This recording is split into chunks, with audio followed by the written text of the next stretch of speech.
आज की इस वीडियो को हम शुरू करते हैं। आज की इस वीडियो में हम एक मज़ेदार कॉन्सेप्ट को सीखने वाले हैं जो कि हमारे पास आ जाता है अरे का कॉन्सेप्ट। बेसिकली अरे का कॉन्सेप्ट हम क्यों इस्तेमाल करते हैं? तो अरे का कॉन्सेप्ट हम तब इस्तेमाल करते हैं कि जब हमने बहुत से वेरिएबल्स बनाने हों तो तब हम क्या करते हैं, सिर्फ एक अरे बना देते हैं। तो तब हमें बहुत से वेरिएबल मिल जाते हैं जिनके अंदर हम फिर अपनी डिज़ायर्स के मुताबिक डेटा एंटर कर सकते हैं।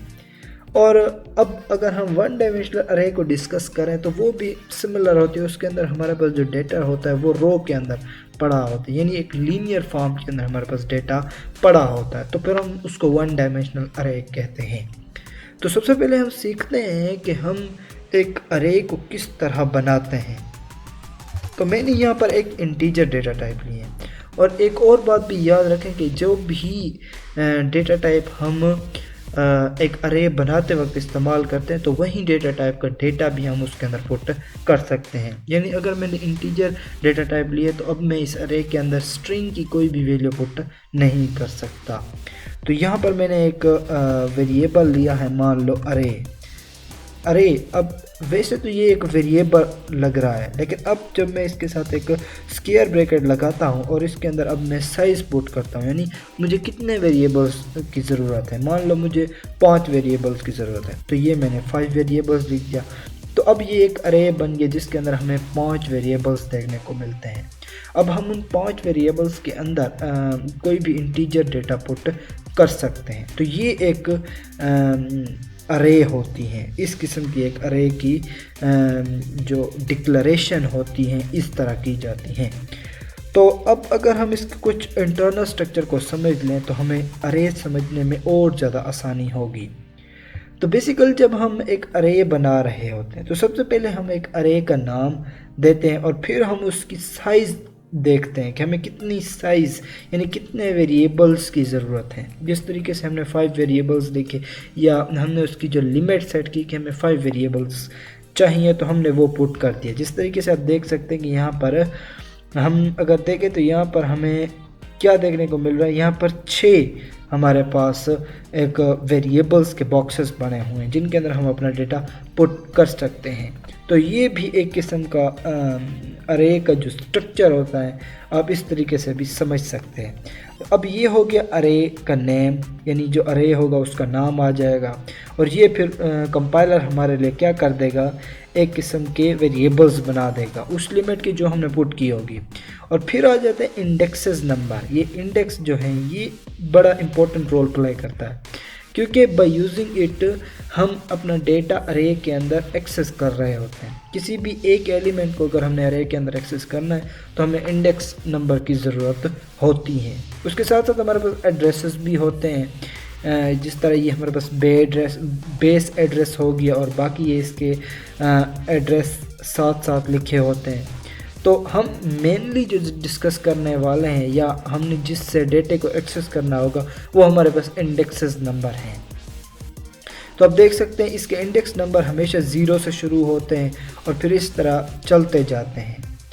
तो अब हम क्या करते हैं, हम यहाँ पर इस तरह कर देते हैं कि हम यहाँ पर अपनी जो अरे है इसके अंदर कोई वैल्यूज़ इनिशलाइज करा देते हैं ताकि हम फिर उसको एक्सेस भी करना सीख लें बाय यूजिंग इंडेक्सेस नंबर। तो मान लो यहाँ पर मैं अब क्या करना चाहता हूँ, मैं इसके अंदर कोई भी डेटा पुट कर देता हूँ ताकि फिर मैं उसको एक्सेस कर दूँ। तो यहाँ मान लो 2 3 4 5 6 सॉरी ये हमारे पास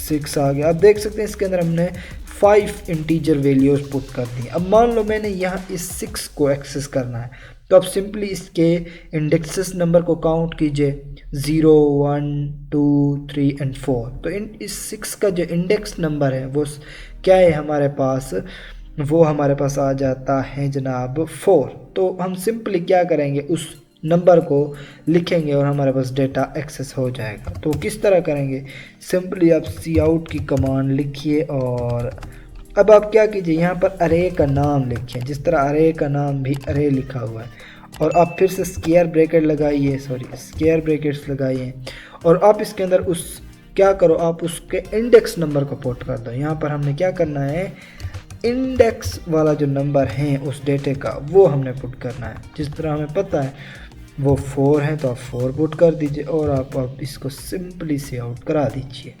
तो हमने इसको सी आउट करा दिया देखने, तो आप देख सकते हैं 6 देखने को मिला है। तो ये होता है बेसिकली डेटे को एक्सेस करना बाय यूजिंग इंडेक्स नंबर। या फिर आप इस तरह भी इसको, अगर आपने इन सब नंबर्स को एक्सेस करना हो तो आप क्या कर सकते हैं, आप सिंपली लूपिंग का भी यूज़ कर सकते हैं। बाय यूजिंग लूपिंग हम इसको जो डेटा हमारे पास होता है इनके अंदर उसको भी एक्सेस कर सकते हैं। मान लो हमने इन सब को एक्सेस करना है, जो भी डेटा इनके अंदर पड़ा है, तो हम एक लूप चलाते हैं। ये हमने फॉर लूप का इस्तेमाल किया। ये अब आप इसके अंदर कोई भी वेरिएबल चुन लें, मान लो आई, और आप इसके अंदर कोई इनिशियलाइजेशन करा दें। जिस तरह अब देखें हमारे पास जो इंडेक्स नंबर होता है वो 0 से शुरू होता है, तो हमने यहाँ पर आई को भी 0 से इनिशियलाइज कराना है। और अब आपको कंडीशन लिख दे, तो आप ऐसा करें कि आई इज़ लेस देन और इक्वल टू 4 कर दें और आई के अंदर इंक्रीमेंट हो, ये हम चाहते हैं।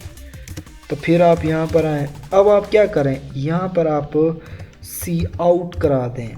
मैं अब अरे लूप के अंदर जो डेटा पड़ा हुआ है उस अरे के अंदर जो डेटा पड़ा हुआ है उसको मैं चाहता हूँ स्क्रीन पर डिस्प्ले कर दूँ, तो उसके लिए मैं ये सब कुछ कर रहा हूँ, यानी लूपिंग चला रहा हूँ।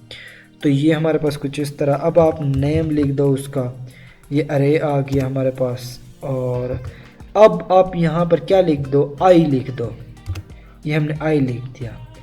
और यहाँ पर आप इस तरह कर दो कि यहाँ पर एक मैनिपुलेटर भी लगा दो ताकि डेटा हमें अलग अलग देखने को मिले। तो अब क्या होगा बेसिकली, अब आप कंट्रोल शिफ्ट को समझिए कि यहाँ पर क्या होगा, i is equal to 0 condition true होगी, यहाँ पर 0 आ जाएगा। 0 जैसे ही आएगा तो वो इंडेक्स नंबर को देगा कि 0 वाला इंडेक्स नंबर जो है उसके कंटेंट जो है वो क्या है, 2 है, तो फिर 2 शो हो जाएगा। और फिर इंक्रीमेंट होगा, i 1 आ जाएगा और फिर 3 आएगा हमारे सी आउट में, फिर 4, फिर 5, 6 और लास्ट में कंडीशन हमारी फॉल्स हो जाएगी और लूपिंग ख़त्म हो जाएगी। तब तक हमारा डेटा भी जो इस अरे के अंदर पड़ा होगा वो भी शो हो जाएगा। अब आप सी आउट करा दें इसको, देखते हैं क्या होता है हमारे पास। तो अब देख सकते हैं 2, 3, 4, 5, 6, तो सिंपली हमारे पास जो डेटा था वो हमारे पास शो हो गया। तो ये एक तरीका होता है हमें चेक करने का कि किस तरीके से हमारा कौन कौन सा हमारा डेटा जो लूपिंग के अंदर अरे के अंदर पड़ा हुआ है। या फिर आप इस तरह भी कर सकते हैं कि अगर आपने सी इन में लेना हो तो फिर उसके अंदर भी आप इसी तरीके से कर सकते हैं। उसमें भी आप लूप चलाकर डेटा को ईजीली सी इन करा सकते हैं अपनी अरे के अंदर।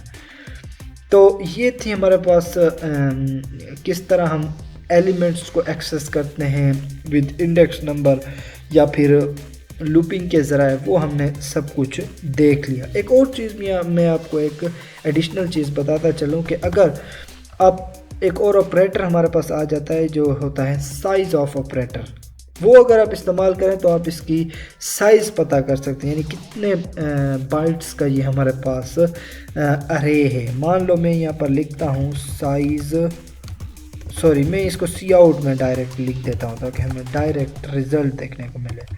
सी आउट में करा देता हूँ साइज़ ऑफ।